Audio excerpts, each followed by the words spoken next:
Hi everyone, I'm Rockin' Robin from CookingMexicanRecipes.com. In today's episode, I'm going to be making rice pudding. Now I'm going to show you what rice to use so that your pudding turns out extra creamy and rich. And then we're going to season it up with some cinnamon, vanilla, and some brown sugar. So don't go away, I'll be right back to show you how to do it.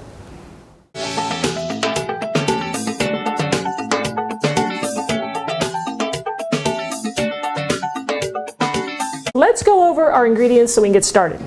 We're going to need some whole milk. Now, the rice that we want to use for this recipe is arborio rice. Now, the reason I like to use this is because this rice is traditionally used in a risotto recipe. And the reason they use it is because it gets nice and creamy. And that's exactly what we want for our pudding. So we're going to need a cup of that. We're going to need some half and half. I've got some vanilla extract, some salt, some white sugar, and I'm using brown sugar for that little extra flavor. Now with brown sugar you get the addition of molasses, and that's what I'm going for there. So that'll really make the flavor a little more complex. And we'll need a cinnamon stick. So before we start our recipe, I want to mention the pan that you need to use. Now I have, this is probably it doesn't say exactly, but it's I think it's about a 5-quart pan. And you want it to be big enough so that your mixture doesn't boil over, which almost happened to me before. So you use a pan that's large enough so that you're only filling it maybe half full. That way you have plenty of room. So I'm going to start with medium-high heat, and I'm going to add my milk. I'm adding 4.5 cups of milk. And all of the ingredients and the amounts are going to be in the description below the video, so you can get that. So here's my 4.5 cups of milk. I'm going to add the cream. This is a half a cup of half and half. I'm going to toss in my rice. Here's the brown sugar.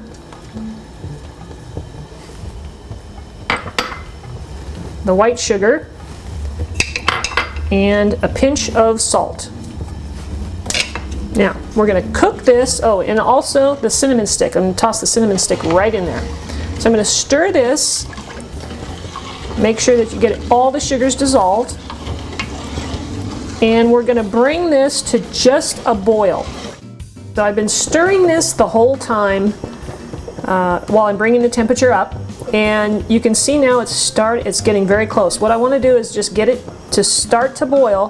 Then we're going to turn this down to simmer very low, and we're going to cover it. We're almost there. You can see now it's starting to boil. So now is the time. All right, let me just make sure we're getting it. Okay, we got a nice little boil going on there. So I'm going to turn the temperature down to low. And you want to cover this with a nice tight fitting lid, like I have there. And you're going to want to check this about every 5 minutes. Take the lid off and stir it. So we're going to simmer this for 20 minutes. All right, so set your timer, and like I said, keep checking it after 5. So I checked the rice after 20 minutes. In fact, I even tasted it, and I decided it needed to go an extra 5 minutes. So now it's been 25 minutes, and you can see here that it's thickening up, but it's not quite yet where we want it to be. So what we want to do at this point is I'm going to turn the heat up to medium-low, so we get a nice little bubble going on, nice simmer, and we're going to stir this. Now that's the part of arborio rice that you need to do. It's a different cooking style anyway. And what makes your rice creamy with this type of rice is the cooking it over the heat and stirring it. It's the stirring it, I believe, that releases the starches and makes for that nice creamy texture that we're looking for. So I'm going to do this for about 3 or 4 minutes, or until this thickens up.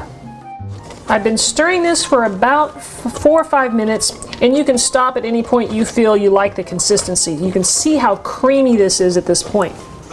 And that's what the stirring of this kind of rice will do for you.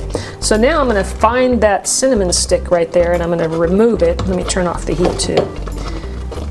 Take this out because we don't need it anymore. Now at this point it's done. The only thing I need to add now is my vanilla extract. So I've turned off the heat. We'll add that in. And we'll just stir that in for nice vanilla flavor. And this is done. That's all there is to it, guys. I hope you'll try this recipe. It was pretty simple. I ended up cooking it, like I said, 25 minutes covered, and then take the lid off and just stir away. And as you can see, this is absolutely creamy and delightful. So I'm going to serve a little bit of this up so you can see it. Oh, and I want to mention that if you like raisins in your rice pudding, which a lot of people do, this is a good time to add it right after or about the same time you add your vanilla extract. Go ahead and throw in some raisins if you like. That way they won't overcook and get mushy. But you can see how nice and hot this is. Now I had the cinnamon stick in here, and I still like to add just a little more cinnamon because I really enjoy cinnamon a lot. I'm going to go ahead now and take a taste. Oh, it smells incredible. And it's very, very hot. That is comfort food at its best. Wow, that is so delicious. You can taste the vanilla and the cinnamon and the creaminess. Delicious, guys. I hope you'll try this recipe. And if you do, leave me a comment below and let me know how you liked it. Thanks for watching. Be sure and subscribe to my channel. And if you want some Mexican recipes, head on over to my website at cookingmexicanrecipes.com. Have a great day, and we'll see you in the next video. Bye.